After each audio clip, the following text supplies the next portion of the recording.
ये नमाज, ये मुझे 3-4 ये एक्सरसाइजेस करने से क्या फ़ायदा पड़ेगा, ये तो मैंने करके भी देखी हैं। अल्लाह माफ़ करे, हाइपर सेक्सुअलाइज सोसाइटी में है, आप लोग तंग आए हुए हैं, आप लोग के अंदर से चीखें निकल रही हैं कि we want to get out, we want to get out. अगर ये जो वाकई में अगर ये फाशी से दूर करती है तो ये मुझे क्यों नहीं दूर करती। जिस लेवल का फितना आ रहा है, जिस लेवल की डार्कनेस आ रही है, you will go crazy, absolutely crazy. और our youth is going crazy, they are getting so much hyper sexualize, they have so much sexual frustration, they are involve in things जो वो मतलब।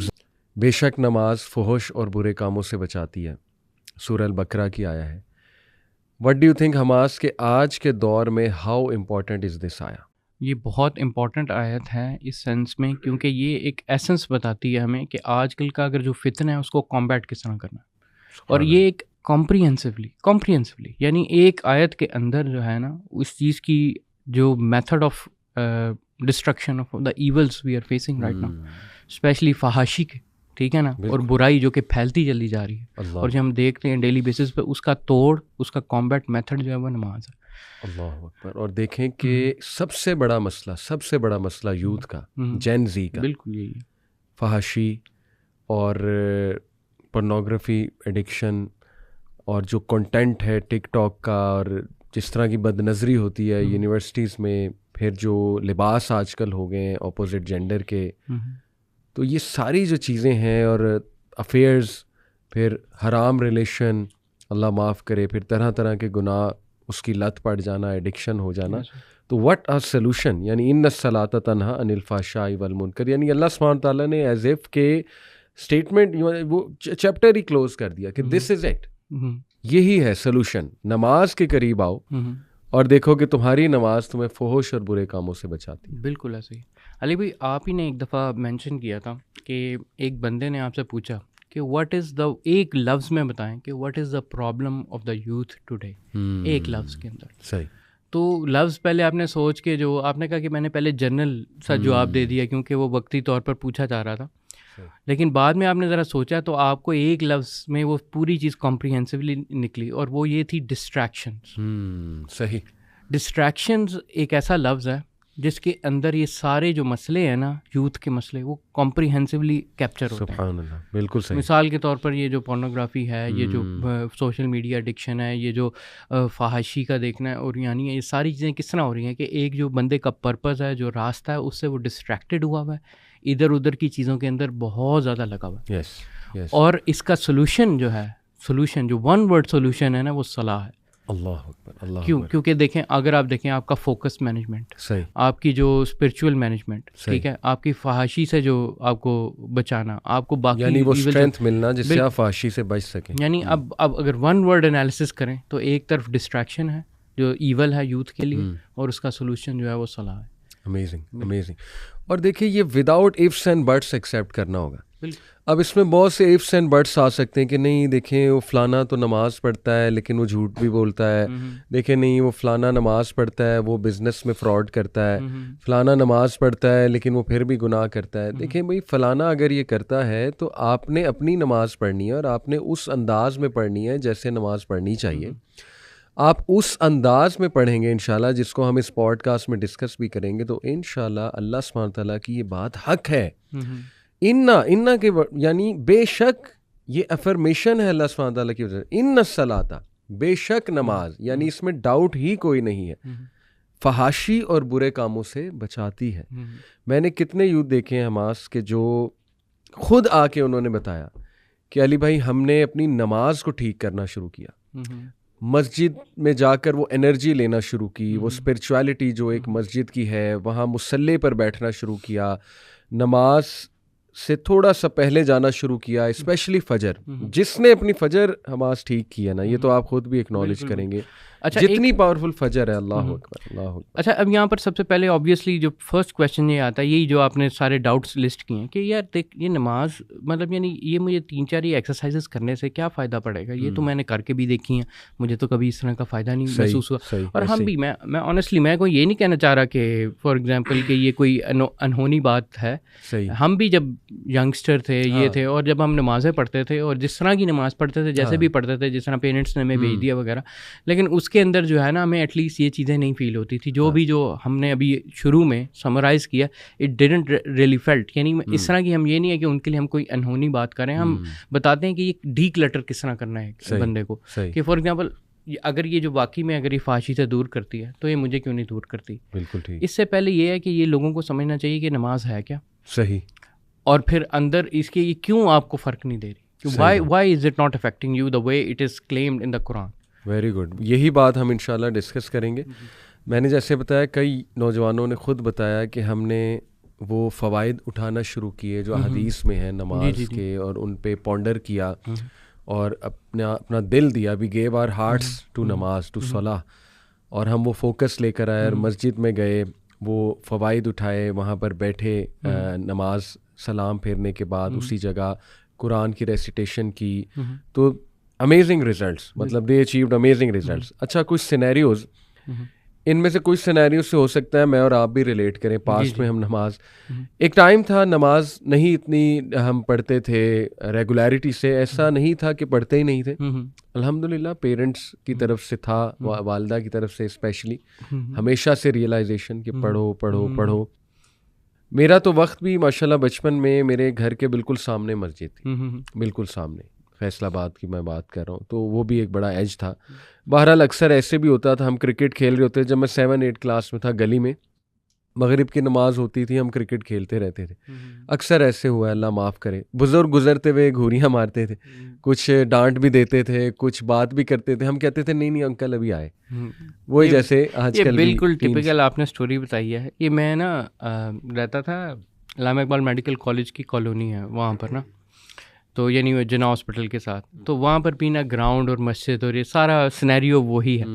और वहाँ पर एक बहुत खूबसूरत अंकल होते थे, ही वाज वेरी एजेड, ठीक है ना, और वी ऑल न्यू हिम, ठीक है, and the reason we knew him कि क्योंकि वो यही करते थे। अब एक साथ पार्क है और पार्क के आगे मस्जिद, यानी एक घर हमारे इधर है, बीच में पार्क है और आगे मस्जिद है। अब वो जो पार्क के रास्ते में आता है, हम सारे उधर होंगे, ठीक है, अब उन्होंने आके ना आवाज़ लगानी है कि आ जाओ, ये करो, वो करो, और हम भी जो है ना अंकल कभी कभी ग्राउंड में आ जाना उन्होंने, और हमसे बात करना कि आ जाओ, अच्छा अंकल कर लेंगे, ये है वो है वगैरह वगैरह, कुछ एक आध दो चार कभी कभी वो आ भी जाते थे साथ, लेकिन जो है ना वो ये बड़ी कॉमन स्टोरी है, ऑलमोस्ट हर दूसरे यंगस्टर की है। बल्कि मेरे एक दोस्त तो बहुत ही अजीब और आउट ऑफ द ब्लू एक एक्सक्यूज़ देता था। मेरा एक दोस्त था, आजकल वो मीडिया में है, खैर नाम नहीं लूँगा, तो उसने कहना अंकल को, जब भी वो अंकल उसे कहते थे नमाज़ पढ़ो, तो उसने कहना कि अंकल देखें मेरा अल्लाह से कुछ और ही ताल्लुक़ है, तो आप जो है ना हमारे बीच में ना आए, मेरा जो है ना अल्लाह ताला से मेरी कुछ और सेटिंग है।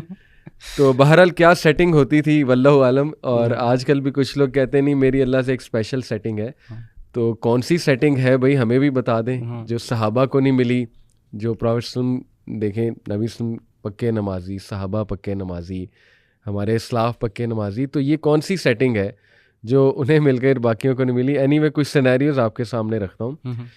एक सिनेरियो ये देखा गया है जब हमने यूथ के साथ बातें की, कुछ सवालात लिए उनकी यूनिवर्सिटीज़ वगैरह में जाके। अब मैं ये बहुत कम कहता हूँ कि काउंसलिंग की, क्योंकि कई लोग ये समझते हैं कि हम काउंसलिंग बहुत रेगुलर करते हैं। टू बी ऑनेस्ट हमारे पास इतना टाइम नहीं निकलता unfortunately because of so many activities, but anyway we try our best. अगर कोई आ जाए तो उससे एक किस्म की हम बात हम कर लेते हैं। एनीवे तो मुझे पता लगा यूथ से बात करके कि एक रीज़न ये है कि एक बंदा वो कांस्टेंट किसी हराम में इन्वॉल्व है, यानी मिसाल के तौर पे इन अ कांस्टेंट हराम रिलेशनशिप। अब उसको नमाज पढ़ते हुए गिल्ट होगी, और ये बताया हमें नौजवानों ने कि देखें हम पढ़ना चाहते हैं लेकिन फिर हमारे जहन में आता है कि नहीं हम तो एक कांस्टेंट हराम में इन्वॉल्व हैं, यानी उनको वो गिल्ट भी आ रहा होता है, फिर उनको ये भी होता है कि यार फ़ायदा क्या, मैंने फिर जब ये हराम करना है मेरे से छूटेगा ही नहीं, तो फिर फ़ायदा क्या। तो ये व्हाट डू यू थिंक कि ये एक आपने भी देखा है अपने किसी यूथ से बात करते हुए? ऐसा ही है, बल्कि ये मुझे एक वाक़या बड़ा ज़बरदस्त याद था। मैं और ज़िशाना FC कॉलेज में होते थे, तो ना ऊपर एक डेटिंग स्पॉट होता था। अब वो होता था वो एक किस्म का उन्होंने डेटिंग स्पॉट बनाया होता था, लेकिन हम वहाँ पर इसलिए जाते थे क्योंकि वहाँ ना आइसोलेशन जगह होती थी और ना दो वो बिछी होती थी एक शीट्स जिसमें ना आप नमाज पढ़ सकते थे। तो अब वो है कि हम तो गए तो नमाज पढ़ने गए, तो हम नमाज पढ़ रहे थे, तो एक बंदा जो है ना वो वहाँ पर बैठा हुआ था अपनी मतलब उसके साथ, तो वो छोड़ के आके हमारे साथ ना नमाज में लग गया। अच्छा, ठीक है ना। अच्छा, तो वो हम एक तरह का फील किया कि ये देखें कि एक बंदे के अंदर कोई गिल्ट थी, बिल्कुल, ठीक है, जिसमें उसने वो चीज़ छोड़ी और आके जो है ना वो हमारे साथ जो है ना वो लग गया। और ये एक हम एक्शंस के साथ हमने देखा कि अगर वो गिल्ट ना हो, अगर वो चीज़ इस तरह की ना हो, तो वो मतलब ना छोड़े कभी भी जो बिल्कुल। देखें, इसको ऐसे ही है कि एक बंदा एडिक्टेड है गुनाहों से या एक हराम में कांस्टेंट हराम कर रहा है, तो एक तो उसके अंदर गिल्ट होगा, लेकिन फिर शैतान इस गिल्ट को इस्तेमाल करके उसके जहन में ये डालेगा कि यार तूने पढ़ के क्या करना, ऐसे ही, यानी जब पढ़ के भी तूने यही हरकतें करनी है, ना पढ़ के भी तू यही हरकतें कर रहा है, तो बेहतर है ना ही पढ़ा जाए, यानी तुझे फर्क क्या पड़ जाना। बिल्कुल। तो वो इतना शायद होपलेस हो जाता है वो इंसान, या इतना दूर निकल जाता है कि वो कहता है कि इग्नोर करता रहता है, छोड़ो छोड़ो छोड़ो, अभी क्या पढ़नी, बस लाइफ को एंजॉय करो। तो एक तो ये बड़ी कॉमन रीजन जो है ना ये बिल्कुल, इसमें ये होता है कि शैतान आपके पास आता है और वो आपको ये बार बार जो है ना वो कर रहा होता है कि अच्छा मतलब यानी ठीक है तूने पढ़ लिया, तेरे गुनाह माफ़ हो जाएंगे सारे, अब ये सारा इस तरह कर लेगा, इसके बाद क्या कर लेगा, इस एक से क्या फ़र्क पड़ेगा, एक से क्या फ़र्क पड़ेगा। अल्लाह, तो वो एक से जो क्या फ़र्क पड़ने वाली जो चीज़ है ना वो बहुत ज़्यादा जो है ना वो बार बार उसमें की जाती है। ठीक है। और ये ना आप गौर करें कि शैतान का जो अमल है ना वो वहाँ पर बड़ा इम्पॉर्टेंट है। अगर आप कंपेयर करो, इम्पॉर्टेंट से मुराद मेरा मतलब यानी काफ़ी अपेरेंट है। हाँ, अब होता ये कि आम तौर पर मिसाल के तौर पर जब आपने नमाज के लिए जाना है ना, तो आपको फील हो, अगर आपने वैसे कोई अपनी गेम शेम खेलने जाना है ना, उसके अंदर आपको ज़रा मतलब यानी जूते उतारने हैं, सॉक्स वगैरह उतारने, तो बहुत कोई मसला ही नहीं है, वो तो आप फ़ौरन करोगे। लेकिन अगर नमाज के लिए वो जब बंदा पूछता है तो ये छोटी छोटी चीज़ें जो है ना वो एडअप होती हैं। यार मुझे जूते उतारने पड़ेंगे, मुझे सॉक्स उतारनी पड़ेंगी, मुझे वो, और ये ना बहुत ज़्यादा उनको ना सर पे लेके ना वो इन चीज़ों को ना अपने ऊपर लेके आता है। और वो एक बैरियर नहीं, मैं कहने का कि वो मल्टीपल बैरियर इस्तेमाल करता है। एक आपके जो गिल्ट है, जो आपके गुनाह के गिल्ट है, फिर उसके बाद कहता है यार इसमें ये मुशक्कत लगनी पड़ेगी, मैंने जूते पहने हुए हैं, मैंने ये किया हुआ, मैंने वो किया, मतलब वो सारी चीज़ें ना बहुत ज़्यादा ना ऐड होती जाएंगी। एग्जैक्टली। अच्छा, इसका एक जवाब बड़ा ज़बरदस्त जी कि एक बंदा सोचे कि यार मेरे तो गुनाह ही बहुत हैं, मुझे पढ़ने का फ़ायदा क्या होगा, या एक नमाज़ पढ़ के मुझे क्या मिल जाएगा, मेरे कौन सा गुनाह छूट जाएंगे। एक सच्चा वाक़या, यूके के एक शेख हैं, उन्होंने सुनाई ये स्टोरी कि उनके पास एक यंगस्टर आया, और बिल्कुल वही वाक़या जैसे रसूलुल्लाह सल्लल्लाहु अलैहि वसल्लम के पास एक यंगस्टर आया, उसने कहा या रसूलल्लाह मुझे ज़िना की इजाज़त दीजिए। उसको शायद लत लगी हुई थी, अल्लाह माफ़ करे। अल्लाह के नबी ने बहुत प्यार से, बहुत अच्छे अंदाज से उसको काउंसल किया। सारा वाक़या आपको पता है। शेख कहते हैं बिल्कुल इसी तरह का वाक़या हुआ। एक यंगस्टर मेरे पास आया यूके में, मस्जिद में। उसने मुझे कहा कि शेख साहब मैं जा रहा हूँ, यानी I am going to do ज़िना, और ये मैं कॉन्स्टेंटली करता हूँ, गर्लफ्रेंड ऑब्वियसली, तो मैं आई एम गोइंग। अब कहते हैं मैंने उसका जब चेहरा देखा, वो बता शायद इसलिए रहा था कि मैं कोई नसीहत कर दूं, ऑब्वियसली कोई खैर थी तो आया ना, एक गिल्ट होगी। कहते बहरहाल इशा की नमाज का वक्त हो रहा था, मैंने उससे कहा अच्छा तुम ऐसा करो फ़िलहाल नमाज पढ़ो हमारे साथ। उसने कहा अच्छा चलें ठीक है। कहते सलाम जब फेरा उसने तो ज़ोरों कतार रोने लगा, आउट ऑफ नोवेयर, और वो मेरे पास आया और उसने कहा कि शेख साहब मैं ये गुनाह छोड़ना चाहता हूँ, and I am going to leave it, और मैं नहीं जा रहा। दिस इज़ द आंसर कि क्या मिलेगा। यू नेवर नो वो नमाज लाइफ चेंजिंग हो जाए, यू नेवर नो वो सजदा अल्लाह को पसंद आ जाए, यू नेवर नो कि उस नमाज में दिल से क्या आह निकल जाए, क्या बात निकल जाए, यू नेवर नो अल्लाह ताला रहमत की निगाह डाल दे आप पे। और ये बिल्कुल इसी तरह है ब्रो कि देखें एक बंदा कहे कि मैं इसलिए नहीं नहाता, मैं बहुत गंदा हूँ तो फिर भाई नहाओगे तो गंद उतरेगा ना। ये कहना कि मैं गंदा ही, फिर तो गंदे होते जाओगे, गंद बढ़ता जाएगा बढ़ता जाएगा। नबी सल्लल्लाहु अलैहि वसल्लम ने फरमाया कि अगर तुम्हारे घर के बाहर एक नहर बहती हो, सहाबा को मिसाल दी, और उसमें तुम 5 बार जो है गुस्ल करो या नहाओ, तो क्या तुम पर कोई डर्ट रहेगा? सहाबा ने कहा नहीं या रसूलल्लाह। तो अल्लाह के नबी सल्लल्लाहु अलैहि वसल्लम ने कहा यही मामला नमाज़ों का है, गुनाह माफ़ होते हैं, डीमोटिवेशन आपकी ख़त्म होती है, आप वज़ू करते हैं, आप में एक एनर्जी आती है, आपके लिटरली इर्द गिर्द एक फील्ड क्रिएट होती है, सो मैनी बेनिफिट्स। तो इसका तो आंसर देखें ये है। अच्छा अगला मैं आपके सामने रखता हूँ, इस पर भी कमेंट करें। अगली रीज़न ये देखी गई कि एक बंदा, और ये बहुत कॉमन है, हर मेरे ख्याल में हमारी भी शायद ये रीज़न थी जब नहीं पढ़ते थे, अल्लाह माफ़ करे, कि एक बंदा ऐसे एनवायरनमेंट में है जहाँ पे नमाज को फॉस्टर ही नहीं किया जा रहा या नमाज पढ़ना इनकरेज्ड ही नहीं है। जैसे बंदा एक कॉरपोरेट में काम कर रहा है, एक कंपनी में काम कर रहा है ही नहीं, मस्जिद एग्जिस्ट ही नहीं करती। खुद करनी है, मुसल्ला एक आधा होगा, पढ़नी है तो पढ़ लो, लेकिन अलग से कोई स्पेस डेडिकेटेड नहीं है, या कोई स्कूल है वहाँ पे कोई स्पेस डेडिकेटेड नहीं है। तो मेरे ख्याल में we have been through this कि दोस्त भी इर्द गिर्द नहीं पढ़ रहे, ना कोई मस्जिद का इंतज़ाम है इर्द गिर्द, ना कुछ और है, तो फिर बंदा कहाँ पढ़े नमाज। बिल्कुल, ये जो स्पेशली कॉर्पोरेट इन्वायरमेंट्स है, स्कूल की इन्वायरमेंट्स है, स्कूल जाते हैं 1:30-2 बजे तक, टीचर्स जो हैं वो फुल ड्यूटी पे वो लगे होते हैं, ना बच्चों को इनकरेज किया जाता है इस चीज़ में। इस्लामियात का टीचर इस्लाम तो पढ़ा देगा, लेकिन मतलब यानी इस वाले मौके पे कई दफ़ा जो है ना मतलब कोई फैसिलिटी है उसकी प्रैक्टिकल एप्लीकेशन की कोई फैसिलिटी भी एग्जिस्ट नहीं करती। और ये मैंने भी फेस किया, मतलब इसमें ये वाकई में जो है ना प्रैक्टिकल डिफ़िकल्टी होती है, जहाँ पर आपके अदर देन कॉर्पोरेट और वो स्कूल्स और स्कूल स्पेशली स्कूल्स को तो स्पेशली केटर करना चाहिए ना इस चीज़ के लिए, क्योंकि वो जब कल्चर एग्जिस्ट करेगा ना तब जाके जो है ना कोई फ़र्क पड़ेगा। मैंने एक चीज़ नोटिस की थी कि मैं एकेडमी में जब था ना तब थोड़ा सा ये एक एलिमेंट उन्होंने डाला था, और मैंने देखा था कि वो सबको ही ना उसी टाइम पे ब्रेक देते थे, और वो बच्चे जो है ना वो जो उन्होंने नहीं भी करनी होती थी वो एक दूसरे को देख के नमाज पढ़ते थे। अब वो एकेडमी में मैंने ये फ़र्क देखा, और मैंने देखा जो स्कूल के अंदर जो है वो बिल्कुल ज़ीरो है इस चीज़ का। तो ये जो एक आपने जो बात की है ना एनवायरनमेंट, ये बहुत हैवी मोटिवेटर होता है, बहुत फर्क। और उस वक्त देखें, बल्कि वो तो एकेडमी जिसमें हम जाते थे वो को होती थी, ठीक है ना, उसमें हमारे पास कोई इतनी खास मोटिवेशन नहीं होती थी कोई दीनी काम करने की, लेकिन वो बस जो इन्वायरमेंट एक किस्म का वो दे देते थे ना, this is a break this for doing this, और फिर 3-4 बच्चे जो नमाज पढ़ रहे थे ना उसको देख के ना फिर हया आ जाती थी, और बंदा जो है ना वो भी कहता था यार ये तो कर लो, नमाज तो पढ़ लो। और बड़ा देखें, अगर आपका दोस्त नमाज पढ़ रहा है, आपकी कंपनी ऐसी है, तो आपके कम अज़ कम अनकॉन्शियस को मैसेज जा रहा है। मैं आपको अपने दोस्त की एक मिसाल देता हूँ। मेरे बहुत अच्छे दोस्त बचपन के फैसलाबाद से, मैं उनके साथ अक्सर जब बाइक चलाता था, ये 2010-11 की बात है, तो कभी उसे साथ ले जाना बुक्स ख़रीदने के लिए, वैसे ही जस्ट फॉर कंपनी।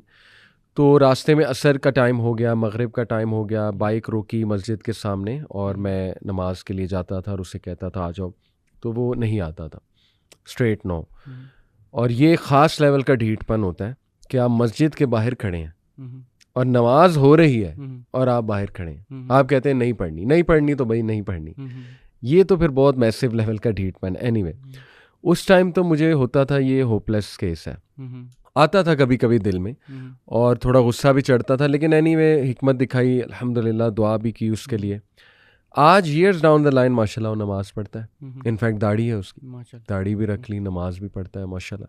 तो इससे बड़ा फ़र्क पड़ता है कि अगर आपका कोई दोस्त पढ़ रहा है, आपकी कंपनी में या आपके एनवायरनमेंट में किसी ना किसी तरह एहतमाम है नमाज का, तो कम से कम आपके लाशऊर में एक टीचिंग जा रही है कि यार पढ़ रहा है, मेरी सेम एज ग्रुप का बंदा पढ़ रहा है, मुझे भी पढ़नी चाहिए, मेरी क्या टांगें टूटी हैं, व्हाट्स रॉन्ग विद मी कि वो पढ़ रहा है तो मैं क्यों नहीं पढ़ रहा। बिल्कुल, ये बड़ी इंपॉर्टेंट एलिमेंट है। बल्कि ना कई दफ़ा ये होता है कि दावती में मैदान में कई बंदे जो नए नए आते हैं दीन की तरफ भी ना, तो वो क्या कर रहे होते हैं कि वो ये चीज़ नोटिस कर रहे होते हैं कि यार मैं इतनी इसे दावत दे रहा हूँ, मैं इसे ये कर रहा हूँ, मैं वो कर रहा हूँ, मैं इसके सामने ये भी कर रहा हूँ, लेकिन इससे कोई फ़र्क ही नहीं पड़ रहा, ठीक है। और वो एकदम से होपलेस होके ना जो है ना वो दूर हो जाते हो ऐसे बंदों के साथ। और समटाइम्स ये होता है वो बंदे कई जिनको आपको लगता है ना होपलेस केस है, उनके साथ आप बहस भी ज़्यादा, और वो आपसे बहस भी बहुत ज़्यादा कर रहे होते हैं।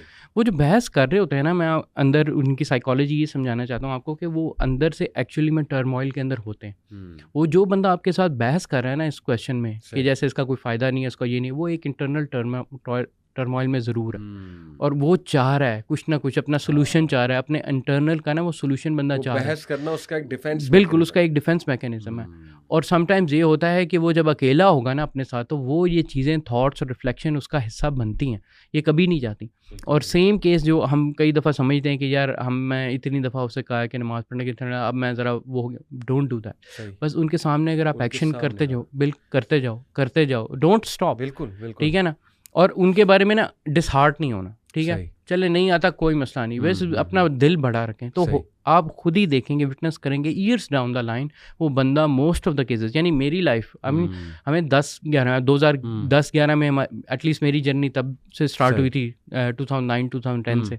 तो अब इस चीज़ को 12-13 साल हो गए, ठीक है, और कई दोस्त मैसिव लेवल में, बल्कि much of my friend list जो है ना, वो बाद में क्या हुई है कि वो टर्न हुई है ऐसे, और वो उन जो चीज़ें वो देखते थे, वो जो कहते थे, कुछ अप्रिशिएट करते थे, कुछ इग्नोर करते थे, लेकिन आज आके उन्होंने ये देखा कि यार ये दिस जो भी है, this is the right, totally relatable, बिल्कुल ऐसी है। देखिए आज दिस एक्सप्लेन्स कि बाप को नमाज क्यों पढ़नी चाहिए।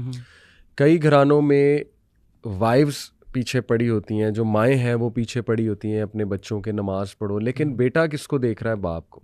बाप नमाज नहीं पढ़ रहा है, तो बहुत सीरियस मसला है, बहुत सीरियस मसला है। दोनों पेरेंट्स में से, मतलब यानी अगर दोनों पेरेंट्स में एक भी लैकिंग है ना, हाँ, तो वो उसका असर जो है ना वो बच्चा लेगा डेफिनेटली। आप बच्चे को इस्लामिक स्कूल में भी दाखिल करा दें, जहाँ पे उसको नमाज की तलकीन की जा रही है, ज़बरदस्ती पढ़ाई भी जा रही है, लेकिन जब वो घर आएगा और अपने फादर को देखेगा तो जाहिर है उसको एक इनडायरेक्ट मैसेज तो जाएगा ना कि यार ये जो मेरा रोल मॉडल है, father is the role model of the house, तो ये तो पढ़ता नहीं, तो ऐसी क्या नमाज में जल्दी है कि मेरा बाप नहीं पढ़ा तो मैं क्यों पढ़ूं? सीधी सी बात है, अनकॉन्शियस को ये मैसेज जाएगा। बहरहाल उन लोगों की मैं तवज्जो यहाँ दिलाना चाहूँगा कि देखें, अक्लमंदी का मुजाहरा करें। आज बहुत बिजी लाइफ हो गई है, नमाज इज़ द ओनली थिंग जो एक तो आपको इस बिजी लाइफ में स्ट्रेस रिलीज़ करवाएगी, आपका कुछ माइंड खुलेगा, एक तो इसके इतने फ़वाइद साइकोलॉजिकल हैं, दूसरा नमाज अगर आप बच्चे को साथ ले जाएंगे अपने बेटे को मस्जिद में या उसको खड़ा करके साथ नमाज पढ़ेंगे तो ये एक फादर सन बॉन्डिंग भी है,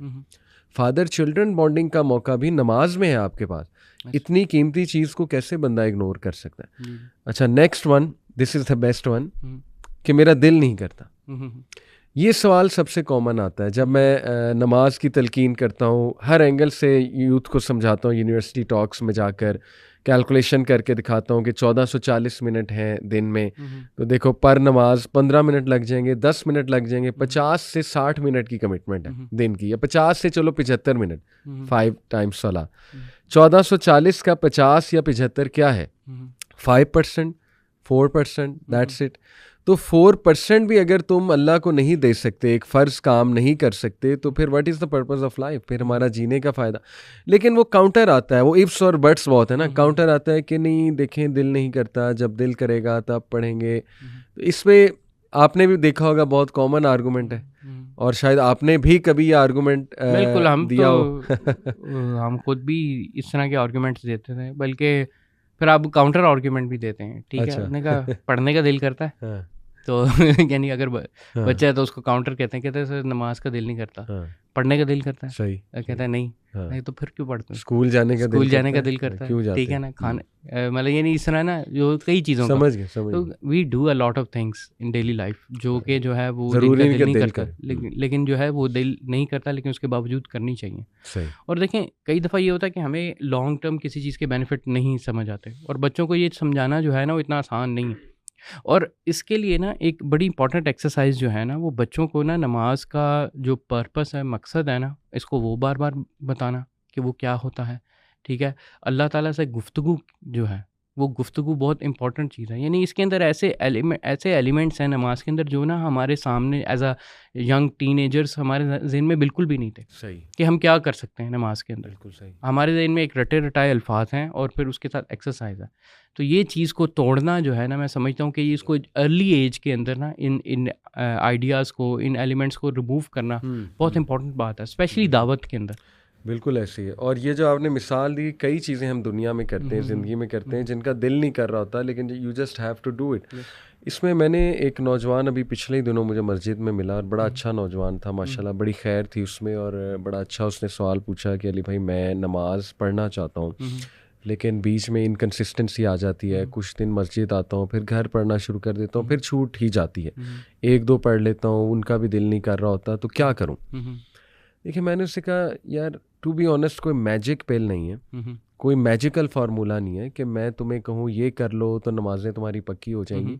ये सवाल बिल्कुल इसी तरह है कि तुम मुझसे पूछो कि अली भाई जिम जाने का दिल नहीं करता, तो देखिए मैं क्या आंसर करूँगा, जनरली मैं क्या आंसर करूँगा कि यार force yourself, come on, get discipline, get into shape, उसके फ़वाइद जहन में लाओ जिम जाने के, किसी दोस्त को साथ मिला लो जो तुम्हें जिम ले जाए, कोई पार्टनर साथ रख लो, कोई रिमाइंडर्स लगा लिया करो कि मैंने जिम जाना है, ऐसी वीडियोस देख लिया करो जिससे यही तरीके है ना, करना पड़ेगा। इसीलिए तो ये नफ्स के खिलाफ जिहाद है, नमाज पढ़ना, इसके लिए सब्र चाहिए, इसके खिलाफ नफ्स के खिलाफ जिहाद करनी पड़ती है, और इसीलिए इसका रिवॉर्ड है। जन्नत आसान तो नहीं है। देखिए ये ऐसी है कि एक बंदा कहे जी कि मैं जिम में एंटर हुआ और बीच में कोई मशीन नहीं आई और एग्जिट हो गया और बॉडी बन गई, ऐसा कैसे हो सकता है? दुनिया में आप आए हैं तो मुश्किलात आएंगी, आपको डिस्ट्रैक्शंस आएंगी, उन डिस्ट्रैक्शंस के खिलाफ जिहाद करके ही तो नमाज पढ़नी है। ऐसे ही तो कोई मैजिकल फार्मूला नहीं है, मैजिकल किसी भी चीज़ का। आप अगर कोई स्किल एक्वायर करना चाहते हैं, आप प्रोग्रामिंग की स्किल एक्वायर करना चाहते हैं, आप कोई कारपेंट्री की स्किल एक्वायर करना चाहते हैं, आप you have to go through the process. बिल्कुल सही। अगर आप वो करेंगे, वो रिफाइनमेंट करेंगे, फिर ही उसका एंड रिजल्ट आपके सामने आएगा और फिर उसी चीज़ें से दिल लगी होगी। और याद रखना चाहिए कि कोई भी एक्शन जो होता है इंसान का, that is motivated by 2 factors, either hope and दूसरा है फियर। ज़बरदस्त, ठीक है।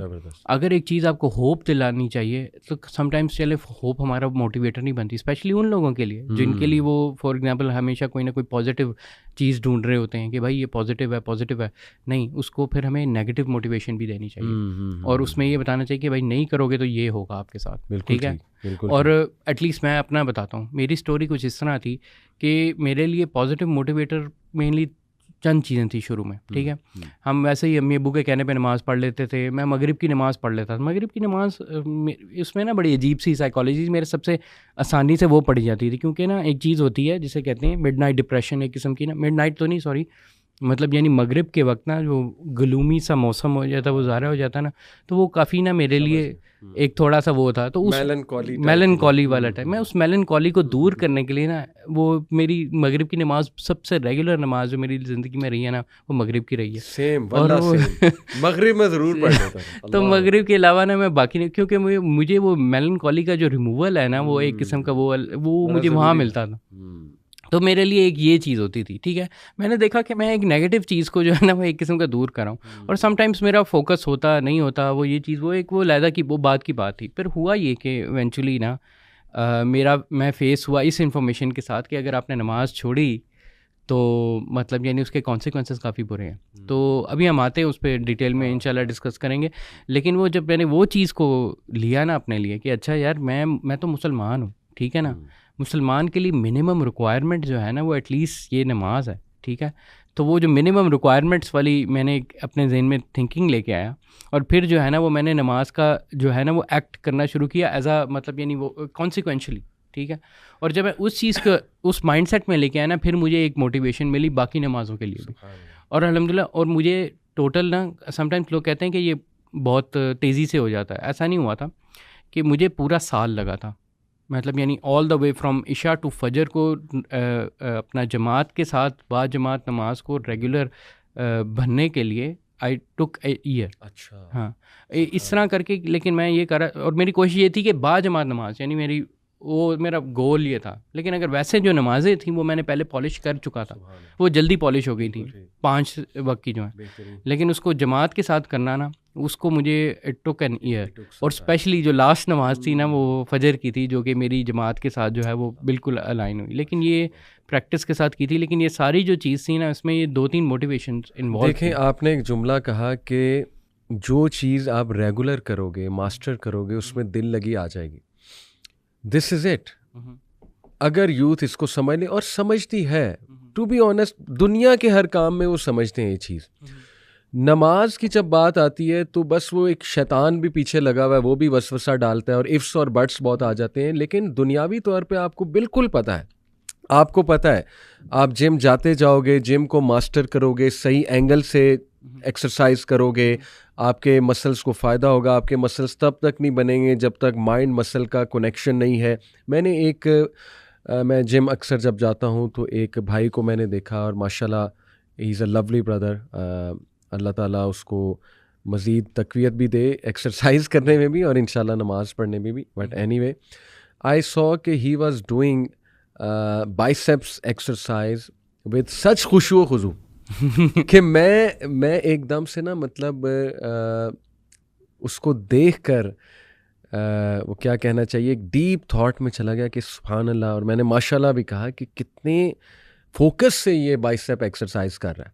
लेकिन टेक्निकली आप देखें जिम की जितनी भी एक्सरसाइज है ना वो पेनफुल है। हाँ ठीक है ना, but you have to take that pain. मुझे याद है कि मैं जब जिम गया था ना फर्स्ट डे, उस ट्रेनर ने मुझे बताया कि आप इसको ये ना सोचें कि आपने मतलब यानी ये आपने आपका कोई गोल है, आपने पतला होना है, मोटा होना है, जो मर्जी होना है, ये इसके बाद जो आप छोड़ देंगे, इसको समझे कि ये अब आपका लाइफस्टाइल है। क्या बात है, ये आपका लाइफस्टाइल, दिस इज इट, ये mindset, this is your lifestyle, इसके बगैर आप मर जाएंगे। हाँ, तो उसने वो जो माइंडसेट बनाने की कोशिश की ना शुरू में कि इसको अपना लाइफस्टाइल बनाए कि जी ये जिम आना जो है एक बंदे को वैसे ही चाहिए, उसकी हेल्थ का जो है हिस्सा है, और बेशक उसमें पेन होती है। तो फिर हम ना वो इस तरह की मोटिवेटेड किस्म की जो है ना वहाँ पर बहुत ज़्यादा एक दूसरे को सेंड करते थे, जैसे नो पेन नो गेन, ठीक है ना। और ये वाली चीज़ है। अब वो ये है कि वो आप गौर करें ना, ये जो जिम बॉयज़ होते हैं जितने भी हैं, they are locked into this. वो और उनके यहाँ वो पेन होती है, they are in love with it. हाँ, और उनको डिप्रेशन होती है, अगर वो जिम ना जाए उनको डिप्रेशन होती है, जो भी है बिल्कुल ऐसा ही है। हाँ। अब देखें जिम की बहुत क्लियर एक मिसाल है। अब ये जो ये इस तरह की जो फिजिकल पेन है, नमाज की तो जीरो फिजिकल पेन है इस किस्म की। और इनके यहाँ बाकायदा वो अपने मसल्स को स्ट्रेस टेस्ट करते हैं, ये करते हैं, हालांकि वो फुल बफ भी हो जाते हैं, लेकिन उसके बावजूद जो है ना वो जिम नहीं छोड़ते। बिल्कुल ठीक है, क्योंकि वो लुत्फ आ गया। हाँ, और उसके अलावा अपनी डिप्रेशन के जो कई लोग जो है अपनी डिप्रेशन को डील करने के लिए यहाँ पर जाते हैं, बाकी सारी चीज़ें करने, मतलब यानी वो सारी चीज़ें जो बंदे को एक किस्म का नमाज से गेन करनी चाहिए ना, वो टेक्निकली ऑलरेडी वो जिम के जरिए जो है ना वो गेन कर रहे हैं। Exactly. And this is a weird phenomena. और ये जो भी स्पेशली जो जिम गोइंग है ना, उसके पास तो कोई एक्सक्यूज नहीं है नमाज छोड़ने के। वो तो ऐसा रिलेट कर सकता है ना, जैसे मैंने आपको बताया कि वो जो भाई था वो भी आके शुरू में आके वो जिम शूज छोड़ो, वो तो अपने पूरे कपड़े चेंज करता है। यस, ठीक है, जिम तैयार होकर आता है। हाँ, खुशू खुजू के साथ आता है, जिम का खुशू खुजू। एग्जैक्टली, तो वो बकायदा जिम कायम करता है। ठीक है ना, कायम करता है, नमाज कायम करने का हुक्म है, वो जिम कायम करता है। देखिए मैं आपको बता रहा था कि उस भाई को जब मैंने ये बाइसेप का जो करते हुए देखा, अल्लाह अकबर, इतना खुशू खुजू, I was deeply impressed. But then I thought कि यार यही जान अगर हम नमाज में लगाएं, बिल्कुल, अल्लाह अकबर, क्या मिल सकता है नमाज में हमें। नमाज हमने यूँ पढ़नी है बस, वो जैसे रसूल ने भी बताया ना सल्लल्लाहु अलैहि वसल्लम ने, कि जैसे ठोंगे मारना, जैसे वो हैन का जिक्र है, चिकन हैन ठोंगे मारती है ज़मीन पे, वो चारा खाते हुए, जो भी खाते हुए बाजरा, तो इसी तरह नमाज में सजदे के वक्त उस तरह करना।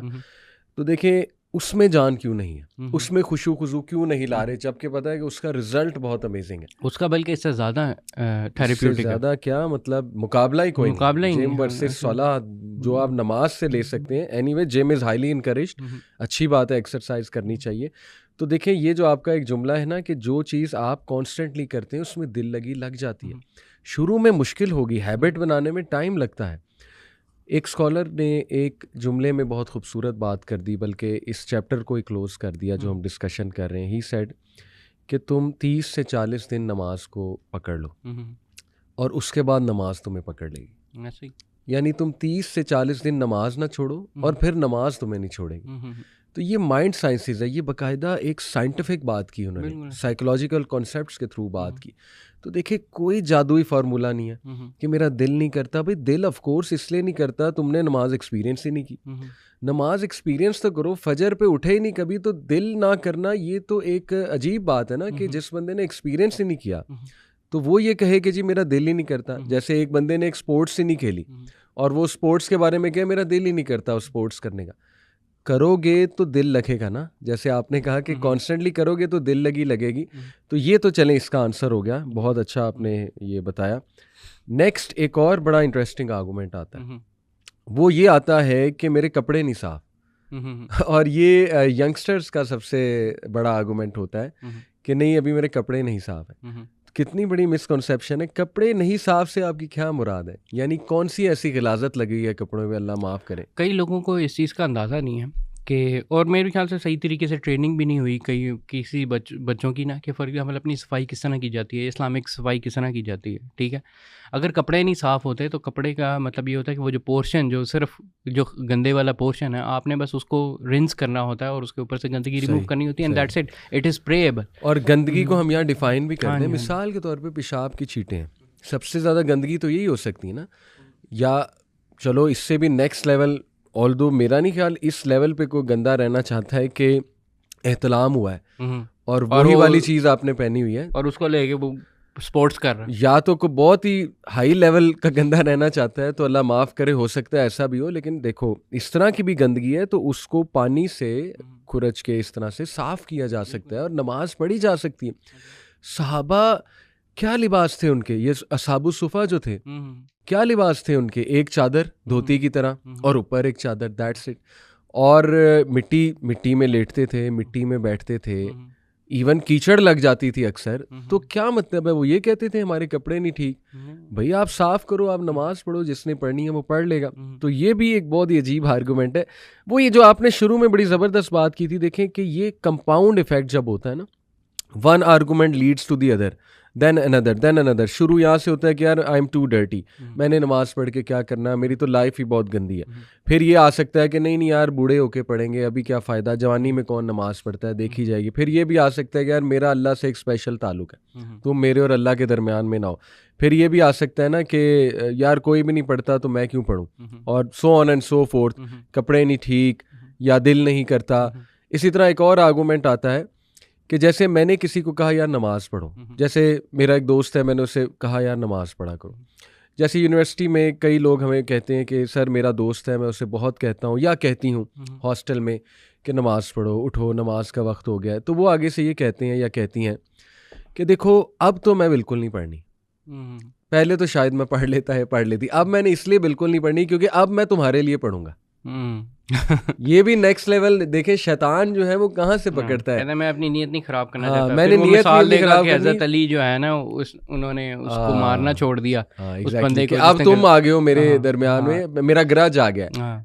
तो वो कहते हैं नहीं जी, देखिए जब तक दिल से नहीं उठेगी ना, जब तक मैं अल्लाह के लिए नहीं करूंगा तब तक मैंने नहीं पढ़ना।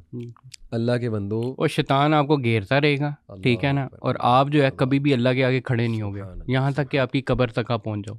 रहमतुल्लिल आलमीन नबी अकरम सल्लल्लाहु अलैहि वसल्लम, कोई शक नहीं, दुनिया के सबसे रहमदिल इंसान, दुनिया के सबसे प्यारे इंसान हमारे नबी, इंसानियत से शदीद शदीद शदीद मोहब्बत करने वाले, वो ये कह रहे हैं कि मेरा दिल करता है जब नमाज खड़ी हो, मेरा ये दिल करता है कि मैं अपनी जगह के इमाम को मुकर्रर करूं, लकड़ियां जमा करूं, उन्हें आग लगाऊं और उन लोगों के घरों को जाकर जला दूं जो नमाज में मौजूद नहीं है, उन मर्दों के घरों को आग लगा दूं जो नमाज में मौजूद नहीं।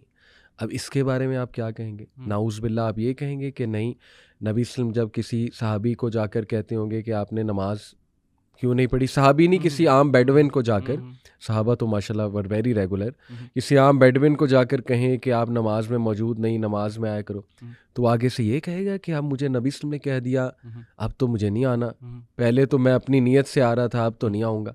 और भाई अच्छी बात है, आपको किसी ने कह दिया तो इसी बहाने पढ़ लो।